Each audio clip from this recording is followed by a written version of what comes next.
चाहें तो आप देखिए, आज से 800-900 साल पहले एक फिरका उठा था जिसका नाम था बातिनिया, जिसको करामता भी कहा जाता है, करामता, और जिसका एक बहुत बड़ा लीडर जिसका नाम था उबैदुल्लाह इब्न हसन कीरवानी। उबैदुल्लाह इब्न हसन कीरवानी ने अपनी एक किताब के अंदर लिखा है, देखिए अकल का कैसे नाजायज इस्तेमाल किया।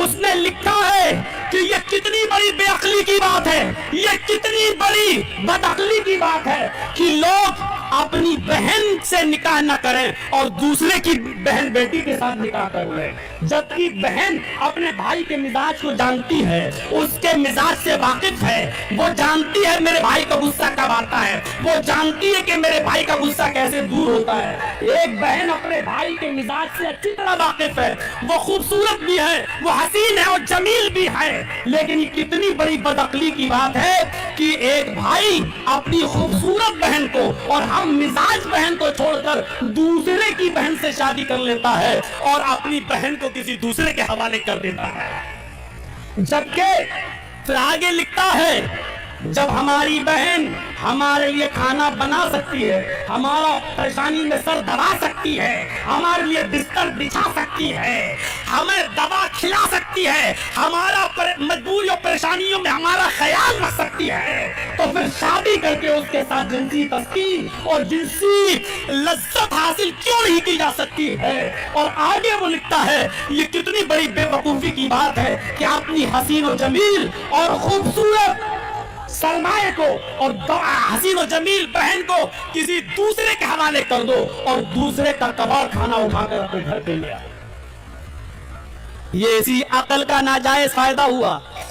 और मैं पूछना चाहता हूं आपसे, आप लाख कहिए कि समाज इजाजत नहीं देता, ये इजाजत नहीं देता, वो इजाजत नहीं, ये सब कहने वाली बात है, लेकिन मुझे ये बताइए कि अकल के तौर पर उसने कौन सी गलत बात कही थी। अगर अकल ही को आप दखल देंगे और हर चीज अकल से सोचेंगे तो आप बताइए अकली तौर पर इसमें क्या बुराई है कि मैं अपनी खूबसूरत बहन को किसी ऐसे इंसान के हवाले कर दूं कि जिसकी जिंदगी से हम वाकिफ नहीं है, जिसके गुस्से गर्मी से हम वाकिफ नहीं है, जिसकी लाजकाराना जिंदगी से हम वाकिफ नहीं है, हम अपनी बहन को उसके हवाले कर दें और दूसरे की बहन को हम ले आए जिससे हम वाकिफ नहीं है। आप बताइए अकली तौर पर अकल क्या कहती है। अकल कहती है कि अपनी बहन से खुद निकाह कर लो, क्योंकि उसके मिजाज से हम वाकिफ हैं, उसके सरस से हम वाकिफ हैं। शरीयत एक अलग चीज है। मैं कहना चाहता हूं मेरे भाइयों, जहां अकल काम करना बंद कर देती है वहां फिर वही इलाही की जरूरत होती है। अब हमारी अकल तो कह रही है कि बहन और बेटी के साथ निकाह करने में कोई बुराई नहीं है, लेकिन हमारी अकल अब यहाँ दायरा ही नहीं है, वो काम करना बंद कर दी। शरीयत कहती है कि बहन के साथ निकाह करना हराम है, बेटी के साथ निकाह करना हराम है, आप नहीं कर सकते हो। अब शरीयत की जगह जरूरत इसलिए पड़ी है कि अकल ने जब काम करना बंद कर दिया है, अब हम अकल को दखल नहीं दे सकते, शरीयत की बात को मानेंगे और शरीयत की बात को मानना ही मेरे भाइयों इबादत है। इसलिए हम अपने तमाम कामों में ये देखें कि इबादत क्या है और अल्लाह और उसके रसूल की मर्जी क्या है, शरीयत क्या कहती है।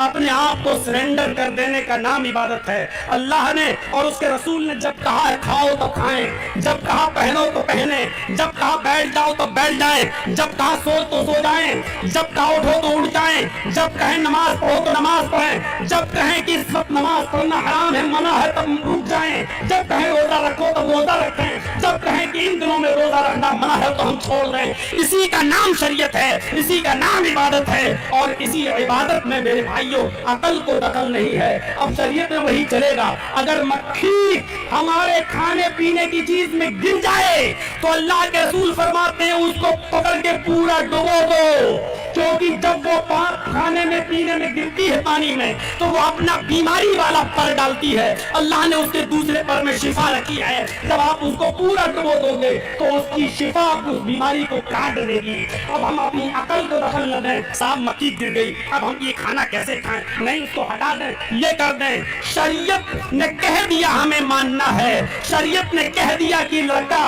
का पेशाब नहीं धोया जाएगा, सिर्फ छींटा मारने से काम चल जाएगा। लड़की अगर पेशाब माफ कर दे, बच्ची आपकी चाहे वो दूध ही तो ना पीती हो, छोटी क्यों ना हो, अगर वो पेशाब कर दे तो उसके पेशाब को धुला जाएगा। आप शरीयत से सवाल नहीं कर सकते हो। अब ये मत पूछो कि लड़के लड़की के पेशाब में फर्क क्या है। अब हम अपनी अकल से वो सवाल कर रहे हैं जो अकल का दायरा नहीं है। यहाँ अकल ने काम करना बंद कर दिया है, तब शरीयत का हुक्म हमें मानना पड़ेगा।